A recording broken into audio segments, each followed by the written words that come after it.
Hadis Nabi SAW yang sahih, kalau ahli sunnah wal jamaah seperti yang disebutkan sebelum ini, kita bincangkan bahawa yang mereka hiraukan adalah hadis itu sahih ataupun tidak.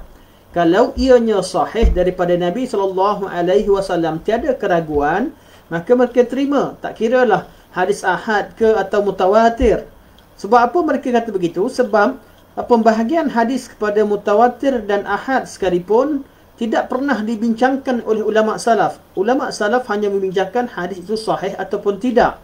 Jadi sebab tu didapati bahawa hadis-hadis akidah yang tercatat dalam kitab-kitab ulama salaf, dalam riwayat-riwayat sahabat, dalam kitab-kitab tafsir, dalam kitab-kitab muwatta'at, dalam kitab-kitab musannafat, dalam kitab-kitab hadis secara umumnya adalah hadis ahad.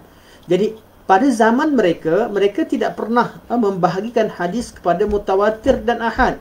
Mereka hanya membincangkan tentang hadis ini sahih ataupun tidak. Mereka bertanyakan tentang sanad, tentang perawi hadis itu seorang yang adil dan dhabit ataupun tidak.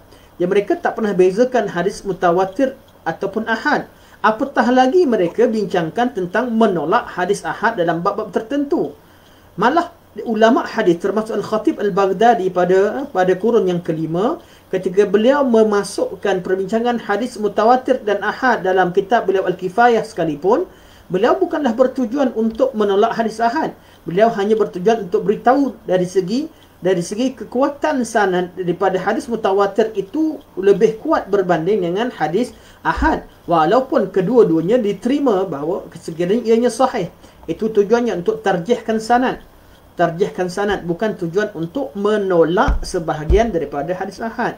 Jadi oleh kerana golongan mutakallimin datang kemudian, golongan usuliyin mutakallimin kalangan Mu'tazilah dan Asy'ariyah yang membincangkan perkara ini, jadi perlu ditanyakan kembali kepada mereka, apa maksud kalian bahawa hadis ahad boleh diterima, bab akidah tak boleh terima? Jadi tolong terangkan dengan jelas. Bab akidah semua sekali tak boleh terima ke?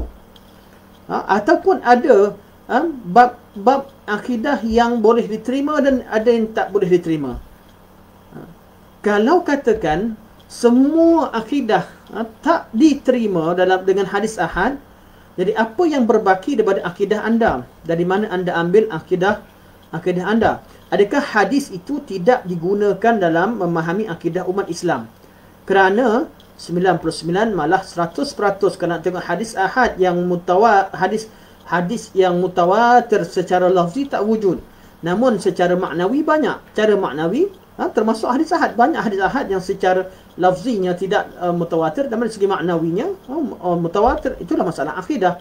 Persoalan akidah adalah mutawatir secara maknawi. Okey.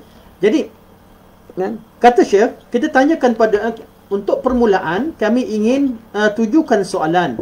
Tolong sebutkan perbezaan yang jelas dalam masalah apakah anda terima berita hadis ahad dan dalam masalah apakah anda tolak hadis ahad. Dan Syekh bagi komen. Syekh kata, "Wala yajidu ilal farqi sabila illa bid'awi batilah." Syekh kata mereka takkan temukan jawapan yang jelas kecuali dakwaan-dakwaan yang batil.